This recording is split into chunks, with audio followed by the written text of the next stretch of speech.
All right, now, speaking of a Sunday night, this is the time where a lot of people, to be honest, there's a little bit of depression that's kicking in, a little bit of blue feelings, there's maybe some ironing being done right now, maybe you're extending the weekend that little bit longer than you should because you don't want to go to work tomorrow.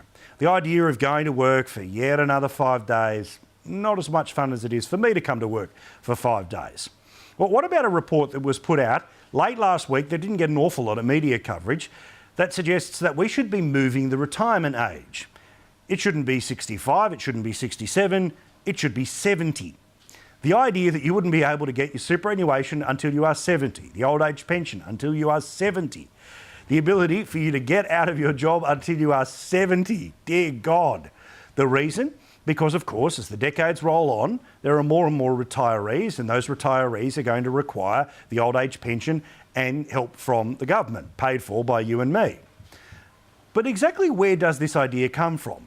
Now, obviously, since 1992, Australians have been paying 9%, and now, as this government keeps telling us endlessly via taxpayer-funded ads, it's going to go up to 12% of our incomes has been put aside in superannuation.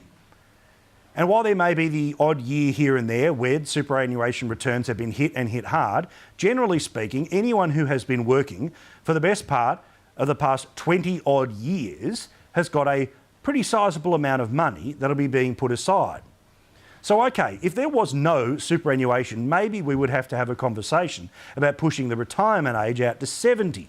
But when we have for 20 years been putting 9% of our income aside, surely we just take the hit of a few years, maybe 10, maybe 15, where more people require the age pension than are retiring with enough money that's been put aside through superannuation.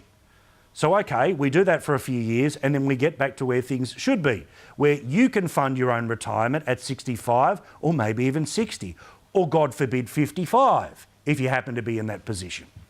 But also what's interesting is when these things get suggested, and this is suggested not directly from the federal government, but by a federal government instrumentality, by a federal government think tank, is that not only are they talking about the retirement age at 70, but there is no consideration whatsoever for changing all of the other things that are pegged to the retirement age. Put simply, there are all sorts of things that you are not able to get if you are over the age of 65. For example, the National Disability Insurance Scheme, you will not be able to get it if you are over 65.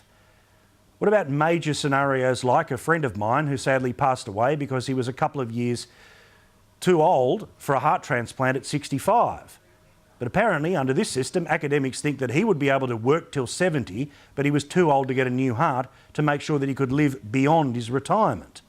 There are lots of other things apart from just paying for old people when you start talking about pushing out the retirement age. And I just thought you should know it's a conversation being had in the darkness as you get ready for yet another week where, to be honest, most of us will have to work until lunchtime on Wednesday working for the government, paying tax, and now they want you to keep working for another 5 years. Keen to know what you think. The hashtag PM Live, email pmlive@skynews.com.au.